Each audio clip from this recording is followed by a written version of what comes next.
Laroê, povo da Quimbanda, Laroê, povo da Calunga. Aqui quem fala é a Inianga. Gente, Inianga não é meu nome, tá? É cargo. Tá bom? Tem gente que já me perguntou isso. Não, é cargo, assim como Inganga, né? Tata, mamá, tá? Ok, vamos lá. Bom, o vídeo de hoje é sobre um assunto, não tem viés partidário, tá? Não é isso, nem quero, né? Mas tem sim viés político, então fica aí, né? O papo vai ser bom. Mas primeiramente, quero pedir, né, a vocês que compartilhem o vídeo, curtam, né? Comentem aí, inclusive de onde vocês estão assistindo esse vídeo. Eu acho interessante saber, né, até onde, né, os nossos vídeos estão chegando aí no mundo, tá? Enfim, vamos lá. Eu acho importante a gente não falar só diretamente de Quimbanda, Umbanda, Candomblé, Ifá, Santeria, Paulo Mayombe, aqui, né, Batuque, Encantaria, Jurema, né, e tantas e tantas e tantas, né, Voodoo, haitiano, enfim, tantas religiões, cultos, né, que surgiram aí ao longo dos 2, 3, 4 séculos, né, e que compuseram, né, a nossa cultura, a cultura da América Latina, né, na qual o Brasil está inserido. Então, esse vídeo eu acho muito pertinente. E no final do vídeo eu coloco um outro vídeo, tá? Do Rodrigo Santinelli. Não é meu, os créditos dele. Na verdade, é uma entrevista, né, que ele reproduz de uma forma muito inteligente, né, na rede vizinha. E eu vou compartilhar isso com vocês porque é culturalmente importante. Nós vivemos, isso não é de hoje, né? Não, as pessoas falam assim, hoje está assim, hoje está assado, antigamente não era. Não, né? É por isso que eu falo, né? Estudar história é fundamental para nós sabermos e nos localizarmos no universo, né? Como seres humanos, onde estamos, né? Onde estivemos e para onde vamos, tá?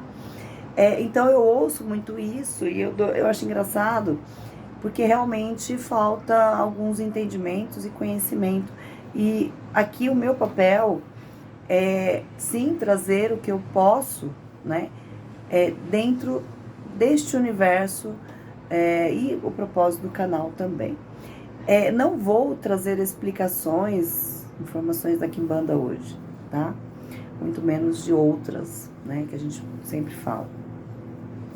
A minha proposta aqui é trazer algumas reflexões, né, sobre quem nós somos aqui onde estamos, né? Não escondo de ninguém a minha origem e eu acho que isso não diminui, né, quem eu sou e a minha proposta como ser humano, principalmente no contexto da humanidade. Então, a minha origem, mas você tem uma origem europeia e está inserida, né, no que as pessoas chamam de cultos, religiões de matrizes africanas. O que tem a ver, né? Bem, talvez, né, eu tenha uma dívida histórica. Certamente eu tenho. Eu não, minha família. Mas, independente disso, né, a gente tem que imaginar que o ser humano é universal, né? Nós vivemos dentro de uma universalidade, né? As fronteiras não foram criadas por entidades, deidades, não é nem pela própria natureza de fato, né? As fronteiras foram criadas por nós.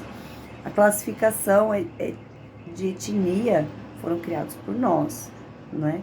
Então, né, no mundo dos espíritos, no mundo espiritual, no mundo astral, isso não existe, né?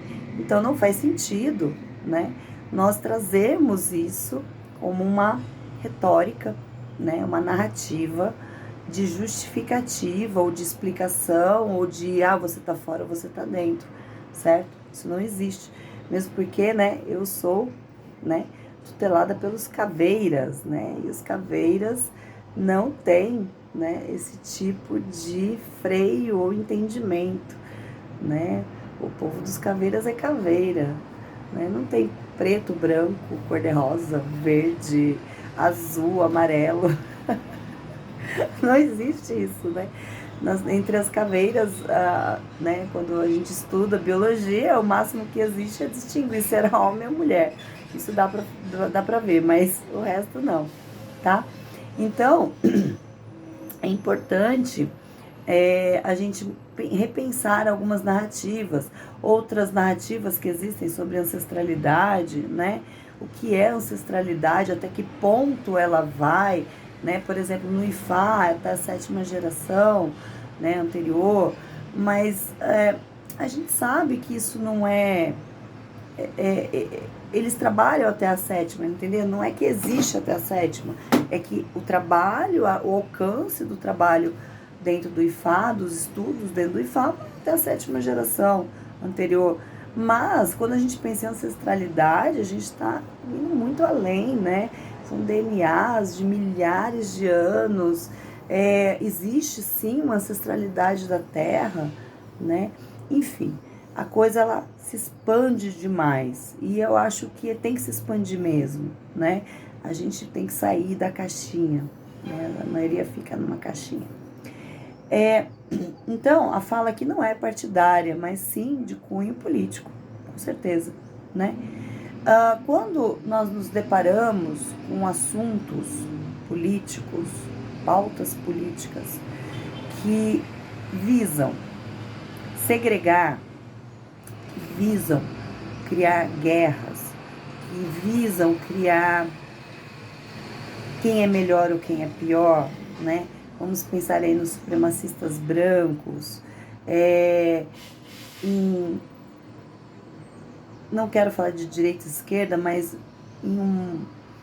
os nazis, eles eram de direita ultra-radical, tanto na Primeira e Segunda Guerra, era um partido político, eles existem até hoje, enfim, e tantos outros, eles não tinham o fascismo, né, do Duce, enfim. Isso não é algo novo, tá? E, né, ter o sionismo, então isso não é algo novo, tá?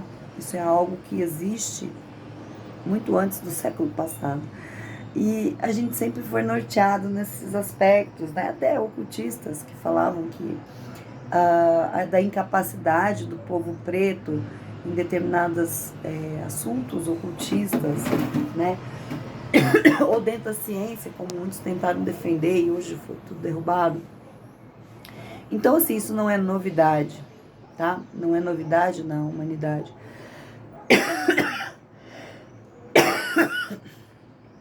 Eu fico irritada com esse assunto. Entretanto, nós precisamos entender onde estamos, né? Se, por um acaso, estivéssemos num país onde não existisse miscigenação, que não é verdade nenhum deles, absolutamente nenhum, tá? Todos existem, todos, até na Europa, tá? Existem. Mas vamos supor que existisse realmente, de fato, né, um país, um local, que existissem raça pura, né? Defender essas pautas, embora eu considere ainda errado, né, não seria uma verdade, vamos dizer assim que poderia ser justificável. Mas num país como o Brasil, né, ou a América Latina de forma geral, não é.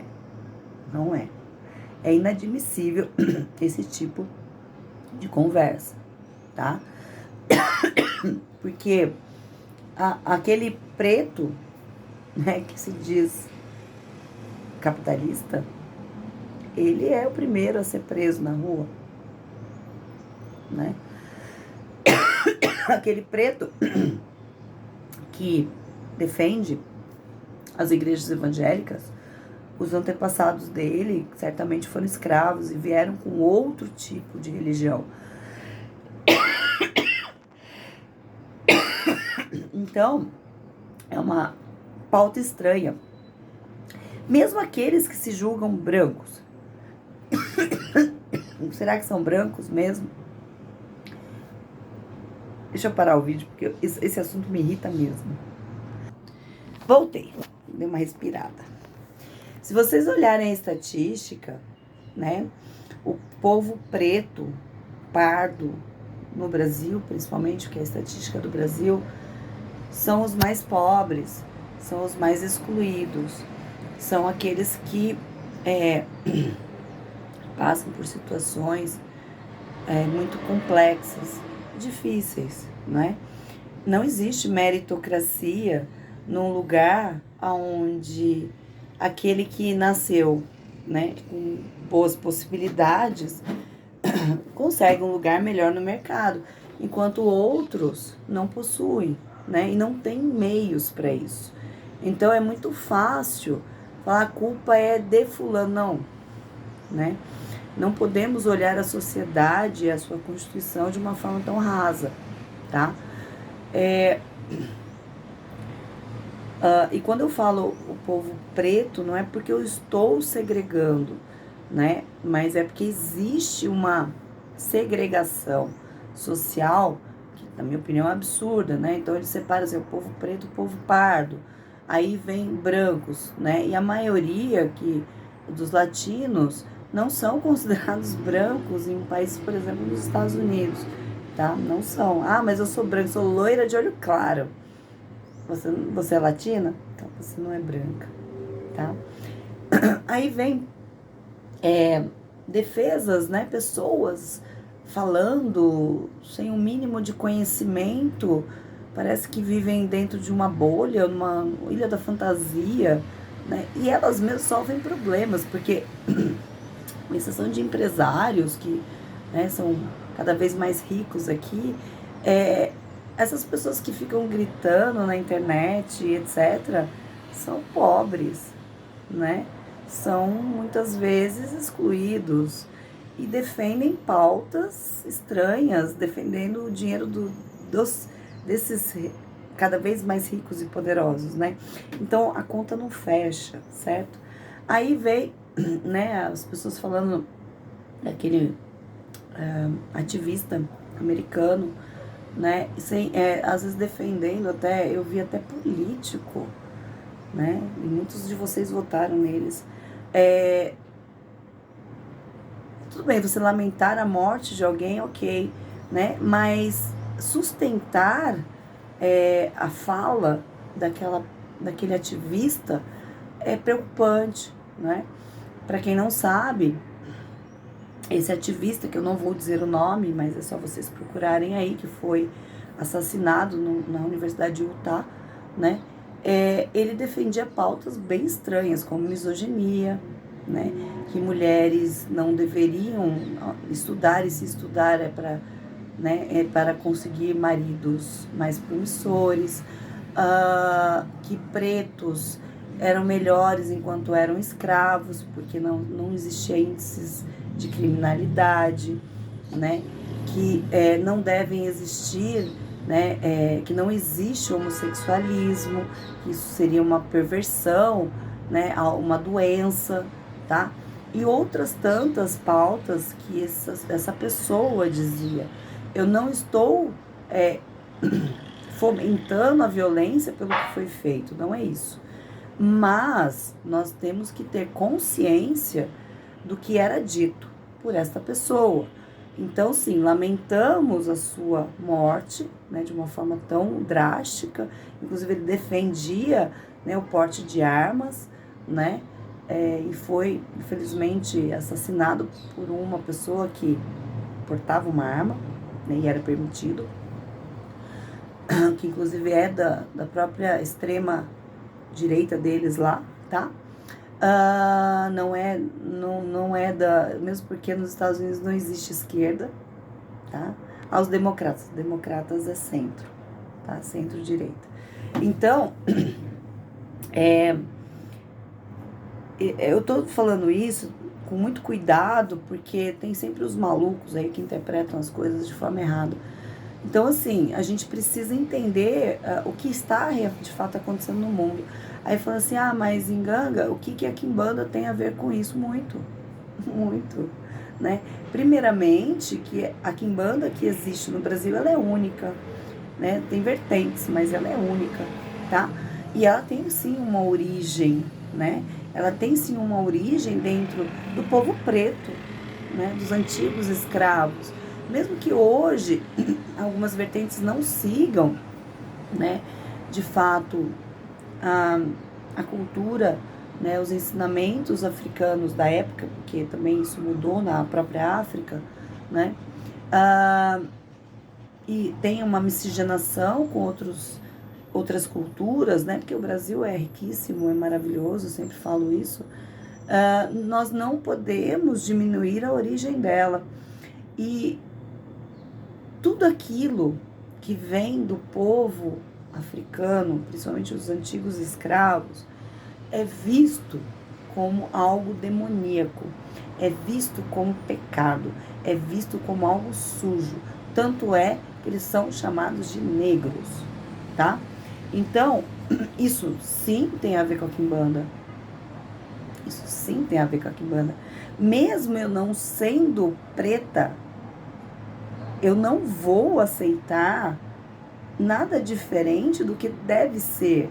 Exu e Pombogira não tem raça, não tem etnia, não tem religião, não tem ele é sim um revolucionário, né? Ele é sim um contraponto, não é? Então, um quimbandeiro, de fato, ele tem que ter essa consciência, ele tem que também ter suas pautas políticas de uma forma clara, de uma forma coerente, tá? De uma forma coerente. É muito estranho, na minha opinião, por exemplo, um umbandista, né, que defende esse tipo de pauta perversa, porque não condiz, inclusive, com a própria religião, o que ela prega, né? E a origem dela. Isso que é mais interessante, a origem dela. Pô, você tem caboclo ali, cara. São indígenas. Você tem pretos velhos. Olha que absurdo, né? E a pessoa defendendo umas pautas racistas, né? Misóginas, enfim. Então, a nossa vida, né? O que nós somos tem que ser coerente com o que nós falamos, tá? Sempre, sempre. Isso é uma coisa que pra mim, pelo menos, é extremamente importante. Ninguém neste mundo pode apontar o dedo pra mim. Eu não sou perfeita, né? Ninguém é. Aponte o dedo, né? Quem não tem telhado de vidro, certo? Todos nós temos. Então, mas isso não diminui, né? Nosso caráter. Não diminui. Então, sim, esse vídeo é necessário, tá? É necessário até mesmo para trazer uma reflexão para vocês. Eu tenho sim um posicionamento político, né? Eu vim de uma história política também, não como político, tá? Mas eu sempre fui ativista, sempre estive presente em muitas coisas que aconteceram aqui no Brasil. Então, eu não poderia, né? Só o fato de eu ser sacerdotisa ser diferente, né, daquilo que eu entendo como verdade, né? Entendo que sim, não existe fronteiras, não existe essa questão de raça, etnia, gênero, né? Nada disso, tá? Somos humanos, temos sim defeitos, estamos aí tentando aprender e melhorar, mas essas segregações não definem quem somos, tá bom? Então assistam aí o vídeo que vem na sequência, bem interessante, e creio que vocês pensarão mais ainda. Um grande beijo da Inianga para vocês. Tchau, tchau. O senhor não acha que a maldição da África são os brancos que a invadiram, que levaram sua população como escravos, que exploraram suas riquezas naturais? A maldição da África não se deve à atuação dos europeus e dos americanos. Quando eu digo americanos, o continente americano como um todo. Quer dizer, sem a nossa invasão, a África não seria um continente diferente, visto que de lá surgiu o primeiro grande império mundial, que foi o Egito. A Etiópia dos tempos bíblicos não era a miséria que é hoje. A Etiópia foi um país muito rico. A rainha de Sabá, por exemplo, que levou tantas riquezas para o reino de Salomão, também proveniente da África. E por que nós insistimos em demonizar, por exemplo, a cultura africana? Tudo que vem da África, seja música, seja comida, seja folclore. Por exemplo, a gente é capaz de ir ao cinema assistir um filme do Thor, porque o Thor é um deus da mitologia nórdica, ele é louro, tem olhos azuis, mas o Thor, ele pedia sacrifício humano. Quem é que levaria os seus filhos para assistir a um filme que falasse da mitologia africana e pusesse lá, digamos, o Xangô, que não pedia sacrifício humano, pedia sacrifício de animais?